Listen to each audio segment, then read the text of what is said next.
जय हिंद दोस्तों। तो कैसे हैं आप लोग? आशा करता हूँ अच्छे ही होंगे। तो आज हम लोग फिर से मौजूद हैं एक नई क्लास के साथ, जिसमें श्रम विभाजन और जाति प्रथा का जितना भी सब्जेक्टिव क्वेश्चन है उन सभी को आज हम लोग जो है क्या करेंगे, सॉल्व करेंगे। ठीक है। तो देखिए यहाँ पे फर्स्ट क्वेश्चन बोल रहा है कि लेखक किस विडंबना की बात करते हैं, विडंबना का स्वरूप क्या है। देखो इसको हम लोग किस प्रकार से लिखेंगे इसी प्रकार से जो है ना आपको लिखना है। ठीक है, ताकि सही सही नंबर दे सके। ऐसे तो आप अपना भाषा बनाकर भी लिख सकते हो, क्योंकि आपको पता है कि जो क्वेश्चन मिलता है उसके ऊपर में पहले ही लिख कर देता है क्या चीज़, कि विद्यार्थी यथासंभव अपने शब्द में ही क्या करें, उत्तर दें। ठीक है, तो आप अपने शब्द में भी उत्तर दोगे तो गलत नहीं हो सकता है, लेकिन ये भी सही है, आपका भी सही होगा। ठीक है, गलत नहीं हो सकता है। आंसर देखो, बोल रहा है कि लेखक के लिए विडंबना की बात यह है कि इस आधुनिक युग में भी जातिवाद के पोषकों की कमी नहीं है, तथा साथ ही श्रम विभाजन का स्वरूप भी देखने को मिलता है, जिसमें लोगों की रुचि न होते हुए भी लोगों को उस काम को करने के लिए विवश किया जाता है, जिसका परिणाम यह निकलता है कि वह कार्य कुशलतापूर्वक नहीं हो पाता है। हमने आपको चैप्टर में भी बताया कि अगर लोगों को उनके रुचि के प्रति या उनके रुचि के अनुसार अगर काम करने की अनुमति नहीं मिल सकता है या नहीं दिया जाए, तो लोगों जो है ना उस काम को भी करते हैं तो टालू भाव से करते हैं। ठीक है, टालू भाव से करने का मतलब हुआ कि ज़बरदस्ती करना, वही। और वो कार्य जो है कभी भी कार्य कुशलतापूर्वक नहीं हो पाएगा। ठीक है।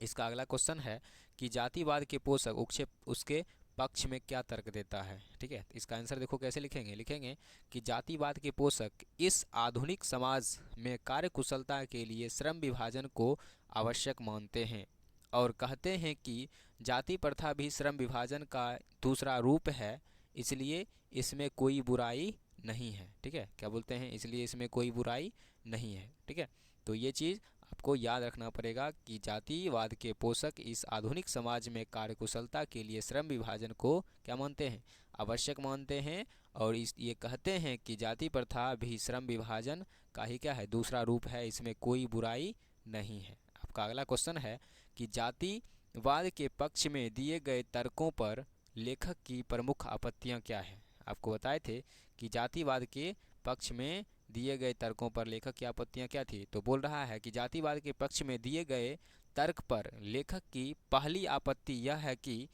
जाति प्रथा श्रम विभाजन के साथ साथ लोगों का भी क्या करता है, विभाजन करती है। और श्रम विभाजन निश्चय ही सभ्य समाज की आवश्यकता है, परंतु किसी भी सभ्य समाज में कार्य के साथ साथ लोगों का विभाजन सही नहीं माना गया है। लेखक कहते हैं कि थोड़ी देर के लिए आपकी बात भी हम क्या करते हैं, मान लेते हैं, लेकिन अगर आप कार्य को भी बांट रहे हो तो ये आप सही नहीं कर रहे हो। ठीक है, इसका नेक्स्ट क्वेश्चन होगा क्वेश्चन नंबर 4। बोल रहा है कि जाति भारतीय समाज में श्रम विभाजन का स्वाभाविक रूप क्यों नहीं कही जा सकती है। तो आपको याद रखना है कि भारत में जाति प्रथा की एक विशेष यह है कि या विशेषताएं यह है कि श्रमिकों का अस्वाभाविक विभाजन ही नहीं करती, बल्कि दूसरों श्रमिकों को एक दूसरे से ऊंच नीच को दर्शाता है, जो विश्व के किसी भी समाज में नहीं पाया जाता है। और ज़्यादातर लोग को उसमें कार्य का निर्धारण माँ के गर्भ में ही कर दिया जाता है, जो लोगों के लिए अस्वाभाविक रूप माना जाता है। ठीक है, हमने आपको बताया था कि लोगों को जो है, ज़्यादातर लोगों को उसका कार्य जो है उसके माँ के गर्भ में ही क्या किया जाता था, तय कर दिया जाता था, जो कि कतई सही नहीं था। ठीक है, आपका अगला क्वेश्चन है, देखो बगल में कुछ लगा हुआ है, क्या चीज़, VBI, यानी इस क्वेश्चन को बहुत बार पूछा गया है। ठीक है, क्वेश्चन है कि जाति प्रथा भारत में बेरोजगारी का एक प्रमुख और प्रत्यक्ष कारण कैसी बनी हुई है। ठीक है, तो आपको आंसर देना है कि जाति प्रथा भारत में बेरोजगारी का प्रमुख और प्रत्यक्ष कारण इसलिए बनी हुई है क्योंकि भारत में जाति प्रथा लोगों को कोई भी कार्य कर चुनने नहीं देती है जो उसके पूर्वजों ने नहीं किया है। लोग अपने पूर्वजों का ही कार्य चुनते हैं, जिसमें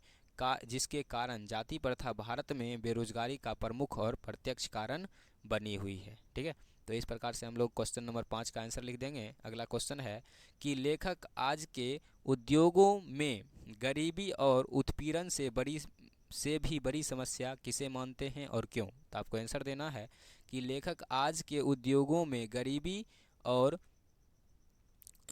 उत्पीड़न से भी बड़ी समस्या जाति प्रथा को मानते हैं, क्योंकि जाति प्रथा लोगों का उनके स्वाभाविक या स्वभाव के अनुसार कार्य चुनने की अनुमति नहीं देता है।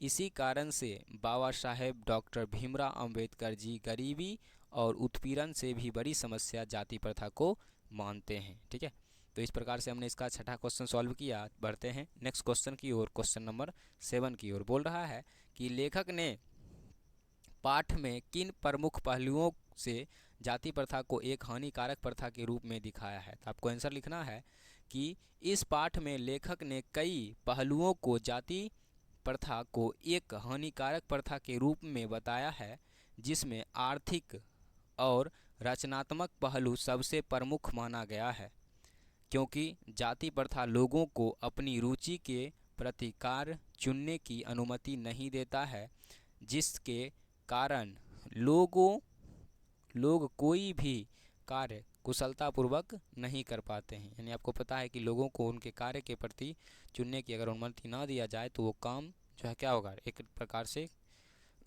टालू भाव से किया जाएगा। तो इसलिए लेखक क्या मानते हैं, इसे गलत मानते हैं। देखो ये क्वेश्चन जो है एग्जाम में बहुत बार पूछा गया है, तो इसलिए ये क्वेश्चन शायद 8 इसका जो है क्या होगा, लास्ट होगा, लेकिन ये जो है क्या होगा, ज़्यादा इम्पॉर्टेंट होगा। ठीक है, बोल रहा है कि सच्चे लोकतंत्र की स्थापना के लिए लेखक ने किस विशेषताओं को आवश्यक माना है। तो आपको आंसर देना है कि सच्चे लोकतंत्र की स्थापना के लिए लेखक ने निम्नलिखित विशेषताओं को क्या माना है, आवश्यक माना है। जिसमें पहला विशेषता सुनिएगा, पहला है कि लोगों को एक दूसरे के प्रति भाईचारा का भावना होना चाहिए। यानी लोगों को जो है एक दूसरे से प्रति मिलकर रहना चाहिए, भाईचारा की भावना से रहना चाहिए। दूसरा है कि उन्हें एक दूसरे के प्रति विश्वास दूध और पानी के मिश्रण की तरह होना चाहिए। ठीक है, जैसे होना चाहिए, यानी लोगों को एक दूसरे से जो है ना विश्वास भी कैसे होना चाहिए, दूध और पानी के मिश्रण की तरह होना चाहिए। अगला है कि लोगों को अपने इच्छा के अनुसार कार्य करने की अनुमति होनी चाहिए। इन्हीं कारणों से सच्चे लोकतंत्र की क्या हो सकती है, स्थापना हो सकती है। ठीक है, तो इस प्रकार से हमने गद्यखंड का पहला चैप्टर जो था श्रम विभाजन और जाति प्रथा, उसका जितना भी सब्जेक्टिव था उन सभी को हमने क्या किया, सॉल्व किया है। ठीक है, ऐसे तो बोला जाए तो इम्पोर्टेंट जितना भी था हमने उसको सॉल्व कर दिया, क्योंकि इससे बाहर आज तक कभी क्वेश्चन नहीं पूछा गया है। ठीक है, और पूछेगा भी नहीं। ठीक है, तो इतना चीज़ आप लोग कर लोगे। ठीक है, तो मिलेंगे नेक्स्ट क्लास में, तब तक के लिए ओके बाय।